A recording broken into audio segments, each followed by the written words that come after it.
ಅಮೆರಿಕದ ಪಾತ್ರ ಕಿಂಚಿತ್ತೂ ಇಲ್ಲ ಅಂತ ಪಾಕಿಸ್ತಾನವೇ ಹೇಳ್ತಾ ಇದೆ. ಕದನ ವಿರಾಮಕ್ಕಾಗಿ ಪಾಕ್ ಕೇವಲ ಅಮೆರಿಕ ಮೊರೆ ಹೋಗಿದ್ದಲ್ಲ, ಸೌದಿ ಅರೇಬಿಯಾದ ಕಾಲು ಹಿಡ್ಕೊಂಡಿದ್ದು ಬಹಿರಂಗಗೊಂಡಿದೆ.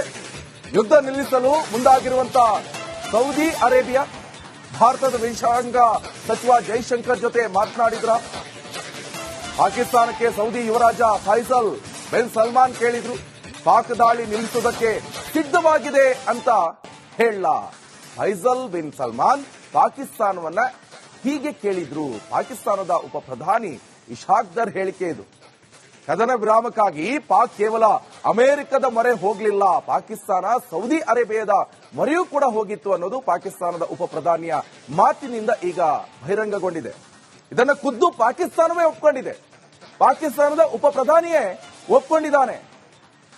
ಇನ್ ಕೇಸ್ ಏನಾದ್ರೂ ಕಂಟಿನ್ಯೂ ಆಗದ್ದೇ ಹೌದಾದ್ರೆ ಪಾಕಿಸ್ತಾನ ಇರೋಲ್ಲ, ಉಡೀಸಾಗಿ ಹೋಗುತ್ತೆ ಪಾಕಿಸ್ತಾನ. ಆ ಕಾರಣದಿಂದ ಎದ್ನೋ ಬಿದ್ನೋ ಅಂತ ಅಮೆರಿಕ ಇರಬಹುದು, ಅಥವಾ ಅದ್ರ ಜೊತೆಯಲ್ಲಿ ದುಬೈ ಇರಬಹುದು, ಬೇರೆ ಬೇರೆ ಎಲ್ಲೆಲ್ಲ ಮುಸ್ಲಿಂ ರಾಷ್ಟ್ರ ಇದೆ, ಅದ್ರ ಮೊರೆ ಕೇಳಕ್ ಹೋಗಿದೆ, ಅಂಗಲಾಚಿದೆ. ಡೀಟೇಲ್ಸ್ ಕೊಡ್ತಾರೆ ನನ್ನ ಕಲೀಗ್ ನಟೇಶ್, ದೆಹಲಿಯಿಂದ ನೇರ ಸಂಪರ್ಕದಲ್ಲಿ ಜಾಯ್ನ್ ಆಗಿದ್ದಾರೆ.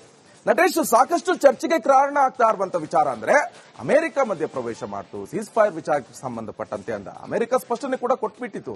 ನಾನೇನು ಭಾರತಕ್ಕೇನು ಹೇಳೋಕ್ ಹೋಗಿಲ್ಲ ಈ ತರ ವಿಚಾರಕ್ಕೆ ಸಂಬಂಧಪಟ್ಟಂತೆ. ಈಗ ಸ್ವತಃ ಪಾಕಿಸ್ತಾನ ಪ್ರಧಾನಿ ಹೇಳ್ತಾ ಇದ್ದಾನೆ.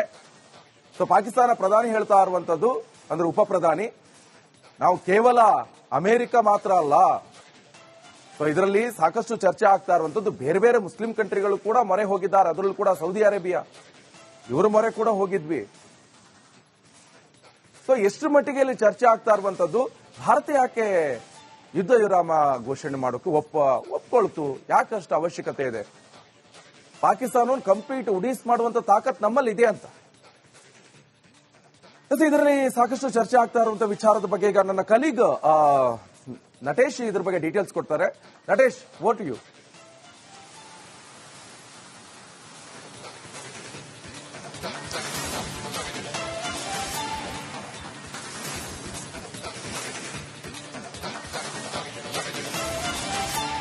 ನಿಕೇಶ್, ಖಂಡಿತವಾಗಿ ಏನು ಭಾರತ ಮತ್ತು ಪಾಕಿಸ್ತಾನದ ನಡುವಿನ ಸಂಘರ್ಷ ಏನಿತ್ತು ಅಂದ್ರೆ ಪಹಲ್ಗಾಮ್ ದಾಳಿಯ ನಂತರದಲ್ಲಿ ಭಾರತ ತನ್ನ ಯುದ್ಧೋನ್ಮಾದದ ಉಪಕರಣಗಳನ್ನ ನೇರವಾಗಿ ಪಾಕಿಸ್ತಾನದ ಮೇಲೆ ಪ್ರಯೋಗ ಮಾಡಿತ್ತು.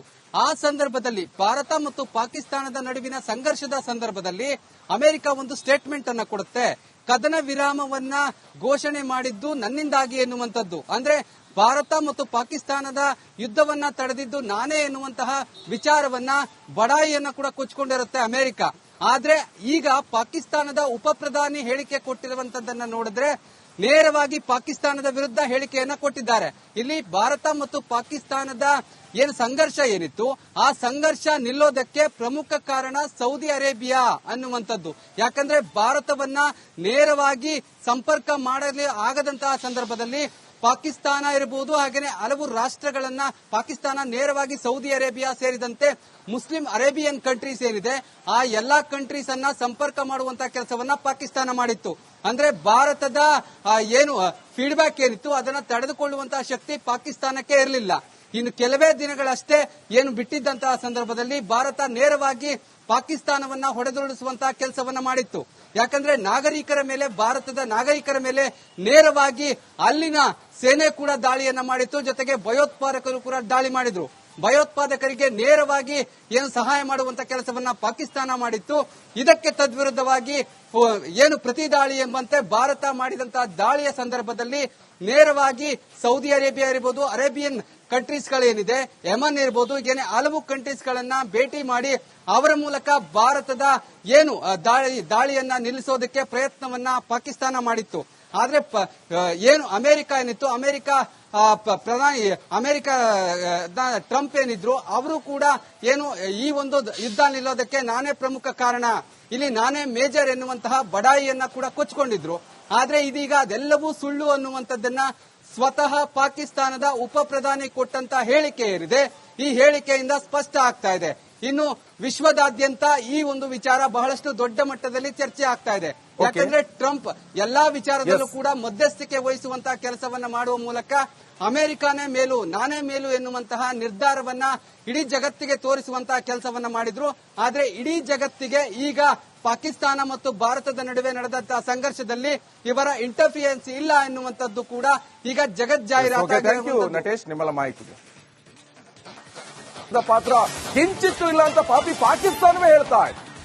ಕದನ ವಿರಾಮಕ್ಕಾಗಿ ಪಾಕ್ ಕೇವಲ ಅಮೆರಿಕ ಮೊರೆ ಹೋಗಿದ್ದಲ್ಲ, ಸೌದಿ ಅರೇಬಿಯಾದ ಕಾಲು ಹಿಡ್ಕೊಂಡಿದ್ದು ಬಹಿರಂಗಗೊಂಡಿದೆ. ಯುದ್ಧ ನಿಲ್ಲಿಸಲು ಮುಂದಾಗಿರುವಂತಹ ಸೌದಿ ಅರೇಬಿಯಾ ಭಾರತದ ವಿದೇಶಾಂಗ ಸಚಿವ ಜೈಶಂಕರ್ ಜೊತೆ ಮಾತನಾಡಿದ್ರ. ಪಾಕಿಸ್ತಾನಕ್ಕೆ ಸೌದಿ ಯುವರಾಜ ಫೈಸಲ್ ಬಿನ್ ಸಲ್ಮಾನ್ ಕೇಳಿದ್ರು. ಪಾಕ್ ದಾಳಿ ನಿಲ್ಲಿಸುವುದಕ್ಕೆ ಸಿದ್ಧವಾಗಿದೆ ಅಂತ ಹೇಳ. ಫೈಸಲ್ ಬಿನ್ ಸಲ್ಮಾನ್ ಪಾಕಿಸ್ತಾನವನ್ನ ಹೀಗೆ ಕೇಳಿದ್ರು. ಪಾಕಿಸ್ತಾನದ ಉಪ ಪ್ರಧಾನಿ ಇಶಾಕ್ದರ್ ಹೇಳಿಕೆ ಇದು.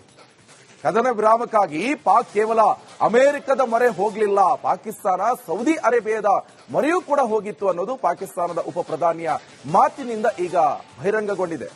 ಇದನ್ನು ಖುದ್ದು ಪಾಕಿಸ್ತಾನವೇ ಒಪ್ಕೊಂಡಿದೆ. ಪಾಕಿಸ್ತಾನದ ಉಪ ಪ್ರಧಾನಿಯೇ ಒಪ್ಕೊಂಡಿದ್ದಾನೆ.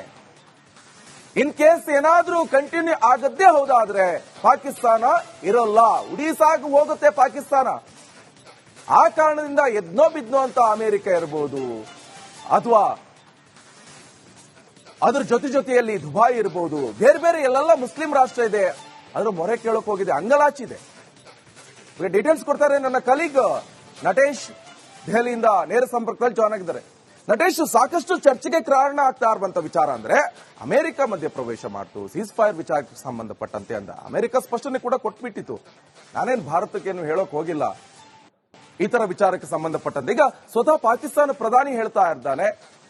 ಸೊ ಪಾಕಿಸ್ತಾನ ಪ್ರಧಾನಿ ಹೇಳ್ತಾ ಇರುವಂತದ್ದು ಅಂದ್ರೆ ಉಪ ಪ್ರಧಾನಿ, ನಾವು ಕೇವಲ ಅಮೆರಿಕ ಮಾತ್ರ ಅಲ್ಲ, ಸೊ ಇದರಲ್ಲಿ ಸಾಕಷ್ಟು ಚರ್ಚೆ ಆಗ್ತಾ ಇರುವಂತದ್ದು ಬೇರೆ ಬೇರೆ ಮುಸ್ಲಿಂ ಕಂಟ್ರಿಗಳು ಕೂಡ ಮೊರೆ ಹೋಗಿದ್ದಾರೆ. ಅದರಲ್ಲೂ ಕೂಡ ಸೌದಿ ಅರೇಬಿಯಾ ಇವ್ರ ಮೊರೆ ಕೂಡ ಹೋಗಿದ್ವಿ.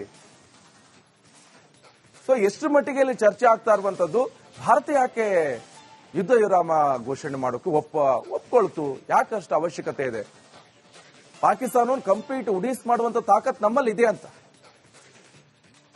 ಇದರಲ್ಲಿ ಸಾಕಷ್ಟು ಚರ್ಚೆ ಆಗ್ತಾ ಇರುವಂತಹ ವಿಚಾರದ ಬಗ್ಗೆ ಈಗ ನನ್ನ ಕಲೀಗ್ ನಟೇಶ್ ಇದ್ರ ಬಗ್ಗೆ ಡೀಟೇಲ್ಸ್ ಕೊಡ್ತಾರೆ. Natesh, what to you?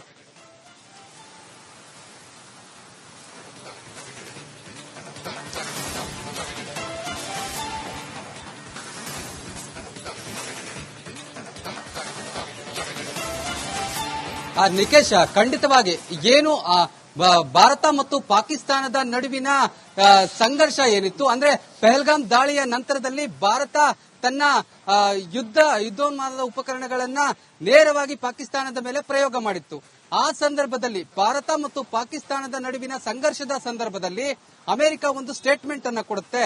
ಕದನ ವಿರಾಮವನ್ನ ಘೋಷಣೆ ಮಾಡಿದ್ದು ನನ್ನಿಂದಾಗಿ ಎನ್ನುವಂಥದ್ದು, ಅಂದ್ರೆ ಭಾರತ ಮತ್ತು ಪಾಕಿಸ್ತಾನದ ಯುದ್ಧವನ್ನ ತಡೆದಿದ್ದು ನಾನೇ ಎನ್ನುವಂತಹ ವಿಚಾರವನ್ನ ಬಡಾಯಿಯನ್ನ ಕೂಡ ಕೊಚ್ಚಿಕೊಂಡಿರುತ್ತೆ ಅಮೆರಿಕ. ಆದ್ರೆ ಈಗ ಪಾಕಿಸ್ತಾನದ ಉಪ ಪ್ರಧಾನಿ ಹೇಳಿಕೆ ಕೊಟ್ಟಿರುವಂತದ್ದನ್ನ ನೋಡಿದ್ರೆ ನೇರವಾಗಿ ಪಾಕಿಸ್ತಾನದ ವಿರುದ್ಧ ಹೇಳಿಕೆಯನ್ನ ಕೊಟ್ಟಿದ್ದಾರೆ. ಇಲ್ಲಿ ಭಾರತ ಮತ್ತು ಪಾಕಿಸ್ತಾನದ ಏನು ಸಂಘರ್ಷ ಏನಿತ್ತು ಆ ಸಂಘರ್ಷ ನಿಲ್ಲೋದಕ್ಕೆ ಪ್ರಮುಖ ಕಾರಣ ಸೌದಿ ಅರೇಬಿಯಾ ಅನ್ನುವಂಥದ್ದು. ಯಾಕಂದ್ರೆ ಭಾರತವನ್ನ ನೇರವಾಗಿ ಸಂಪರ್ಕ ಮಾಡಲಿ ಆಗದಂತಹ ಸಂದರ್ಭದಲ್ಲಿ ಪಾಕಿಸ್ತಾನ ಇರಬಹುದು, ಹಾಗೆಯೇ ಹಲವು ರಾಷ್ಟ್ರಗಳನ್ನ ಪಾಕಿಸ್ತಾನ ನೇರವಾಗಿ ಸೌದಿ ಅರೇಬಿಯಾ ಸೇರಿದಂತೆ ಮುಸ್ಲಿಂ ಅರೇಬಿಯನ್ ಕಂಟ್ರೀಸ್ ಏನಿದೆ ಆ ಎಲ್ಲಾ ಕಂಟ್ರೀಸ್ ಅನ್ನ ಸಂಪರ್ಕ ಮಾಡುವಂತಹ ಕೆಲಸವನ್ನ ಪಾಕಿಸ್ತಾನ ಮಾಡಿತ್ತು. ಅಂದ್ರೆ ಭಾರತದ ಏನು ಫೀಡ್ಬ್ಯಾಕ್ ಏನಿತ್ತು ಅದನ್ನ ತಡೆದುಕೊಳ್ಳುವಂತಹ ಶಕ್ತಿ ಪಾಕಿಸ್ತಾನಕ್ಕೆ ಇರಲಿಲ್ಲ. ಇನ್ನು ಕೆಲವೇ ದಿನಗಳಷ್ಟೇ ಏನು ಬಿಟ್ಟಿದ್ದಂತಹ ಸಂದರ್ಭದಲ್ಲಿ ಭಾರತ ನೇರವಾಗಿ ಪಾಕಿಸ್ತಾನವನ್ನ ಹೊಡೆದುರುಳಿಸುವಂತಹ ಕೆಲಸವನ್ನ ಮಾಡಿತ್ತು. ಯಾಕಂದ್ರೆ ನಾಗರಿಕರ ಮೇಲೆ, ಭಾರತದ ನಾಗರಿಕರ ಮೇಲೆ ನೇರವಾಗಿ ಅಲ್ಲಿನ ಸೇನೆ ಕೂಡ ದಾಳಿಯನ್ನ ಮಾಡಿತ್ತು. ಜೊತೆಗೆ ಭಯೋತ್ಪಾದಕರು ಕೂಡ ದಾಳಿ ಮಾಡಿದ್ರು. ಭಯೋತ್ಪಾದಕರಿಗೆ ನೇರವಾಗಿ ಏನು ಸಹಾಯ ಮಾಡುವಂತ ಕೆಲಸವನ್ನ ಪಾಕಿಸ್ತಾನ ಮಾಡಿತ್ತು. ಇದಕ್ಕೆ ತದ್ವಿರುದ್ಧವಾಗಿ ಏನು ಪ್ರತಿ ದಾಳಿ ಎಂಬಂತೆ ಭಾರತ ಮಾಡಿದಂತಹ ದಾಳಿಯ ಸಂದರ್ಭದಲ್ಲಿ ನೇರವಾಗಿ ಸೌದಿ ಅರೇಬಿಯಾ ಇರಬಹುದು, ಅರೇಬಿಯನ್ ಕಂಟ್ರೀಸ್ ಗಳೇನಿದೆ, ಯಮನ್ ಇರಬಹುದು, ಹೀಗೆ ಹಲವು ಕಂಟ್ರೀಸ್ ಗಳನ್ನ ಭೇಟಿ ಮಾಡಿ ಅವರ ಮೂಲಕ ಭಾರತದ ಏನು ದಾಳಿಯನ್ನ ನಿಲ್ಲಿಸೋದಕ್ಕೆ ಪ್ರಯತ್ನವನ್ನ ಪಾಕಿಸ್ತಾನ ಮಾಡಿತ್ತು. ಆದ್ರೆ ಏನು ಅಮೆರಿಕ ಏನಿತ್ತು, ಅಮೆರಿಕ ಪ್ರಧಾನಿ ಅಮೆರಿಕ ಟ್ರಂಪ್ ಏನಿದ್ರು ಅವರು ಕೂಡ ಏನು ಈ ಒಂದು ಯುದ್ಧ ನಿಲ್ಲೋದಕ್ಕೆ ನಾನೇ ಪ್ರಮುಖ ಕಾರಣ, ಇಲ್ಲಿ ನಾನೇ ಮೇಜರ್ ಎನ್ನುವಂತಹ ಬಡಾಯಿಯನ್ನ ಕೂಡ ಕೊಚ್ಚಿಕೊಂಡಿದ್ರು.